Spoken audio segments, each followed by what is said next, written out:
Hey guys, so Nick Pell here. Apparently YouTube would not let me post this video as is unless I had audio covering up the introduction song for this video as it is, as you're seeing it right now.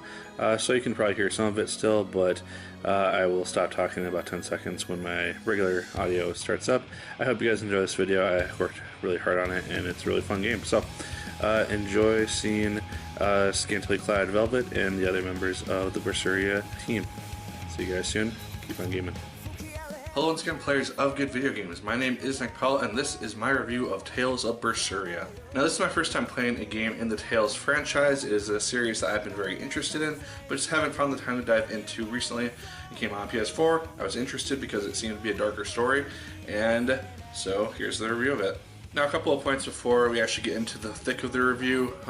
As of recording this video, I have not actually finished the main story of the game. However, I'm about 40 plus hours into the game itself, so I don't feel like my opinion of most of these points is going to change very drastically, if at all, by the time I actually finish my time with the game itself. Also, most of my footage that I took is from the 30 to 40 hour time frame of the game, so there are potential spoilers throughout this if you're paying attention to the subtitles and whatnot, and there's also characters that might show up in the party that you'll see who aren't necessarily there right away or who might be enemies at first if you're not as far into the game as I am. So just take note of that and you have been warned, and now let's get into Tales of Berseria.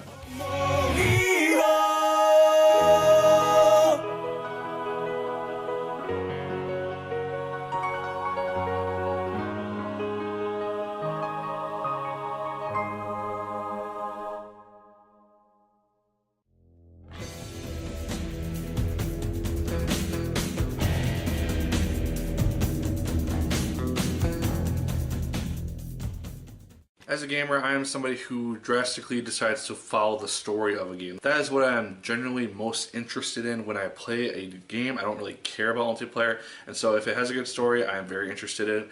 This game has a really interesting story, and it had me hooked from basically the first hour or so of the actual game. It is a tale of revenge, and as such, it is very, very dark. The main character that we follow in this game is Velvet. She has a very dark past, which has caused her to become a demon. She ends up with a demon hand, which she uses to eat other demons and take their power for herself, and it makes her for a very interesting character because this is somebody who you would generally think as a villain for a game. Instead, she is our heroine, or I guess anti-hero, if anything. And her story is just extremely interesting, as is her character as it develops throughout the course of the whole game, because she starts out as this revenge, bloodthirsty person, and she ends up changing throughout the course of the story, and it's really interesting to see that change occur. And that being said, the wider story is also very, very interesting. At least in the first 10 to 20 hours of the game, there is kind of a tough situation which goes on because you have this enemy which Velvet is trying to take on. It's basically this church entity, and they are basically trying to protect the world from demons, but Velvet has her own issue with one of its highest members, and as a result there was a back and forth, at least for myself, because there was a big power which seemed to be doing a lot of good for the world, but which Velvet herself has an issue with, and it made for a very interesting gray area for the game to explore as a result. And as you may have guessed, and as you've probably seen, Velvet is not the only character in this game. She is accompanied by a group of people with all varying degrees of personality, and I loved their chemistry throughout the course of this game because there's a lot of really comedic moments which erupt as a result of their conversations and whatnot. Each character has their own distinct personality. They are all voice acted extremely well, and the animations which go along with a lot of the scenes work really well to illustrate their emotions and how they're feeling about certain situations. And it's just extremely adorable to see a character as innocent as Laphicet deal with someone as malicious as Magalu. And it allows for a lot of really comedic moments as a result, as you see this cast grow and you see their development over the course of the game. The environments are very fleshed out. They look fantastic as you are going through them, at least the ones that are in the outside atmosphere. They all look very unique, from a wide open field to a sandy beach to a water coral area. It just seems very, very interesting. The dungeons, however, at least these little inner tunnels that you end up having to go through every so often, they're very kind of bland, and except for one, which is probably shown in this video, there's not a whole lot which is really interesting about them. There's enemies, of course, which are shown throughout, but the dungeons themselves just aren't anything terribly impressive. In regards to combat, combat is initiated by running into enemies that you see throughout the field, and is very, very action-packed and kind of disorienting at some point. You can have up to 4 players at a time on your side, taking down enemies upwards of 6 at a time or more.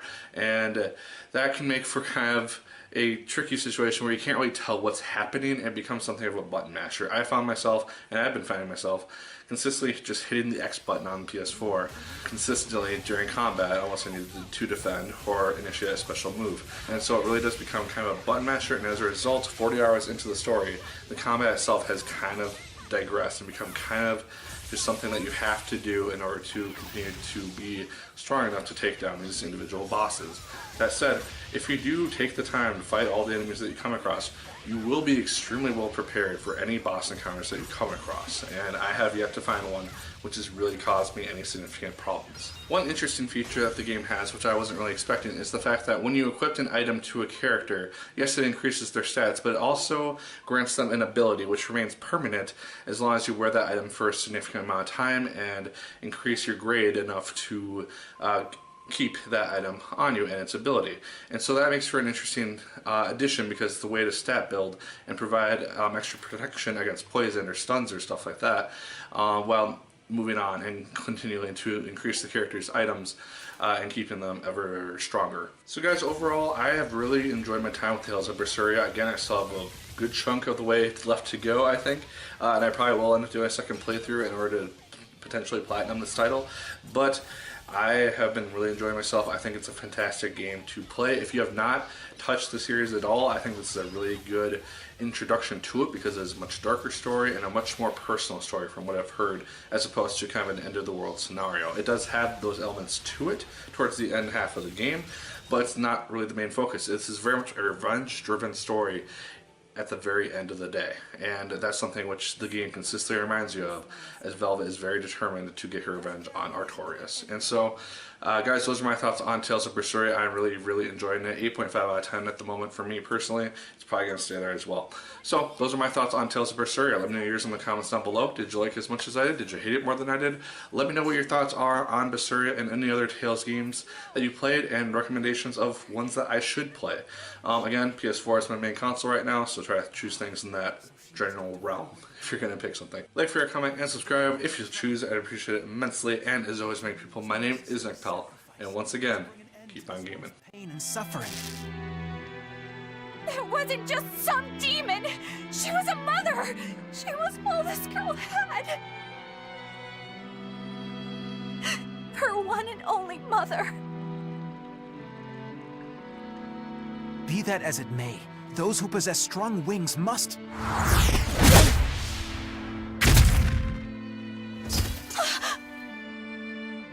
It's not nice to make a girl cry.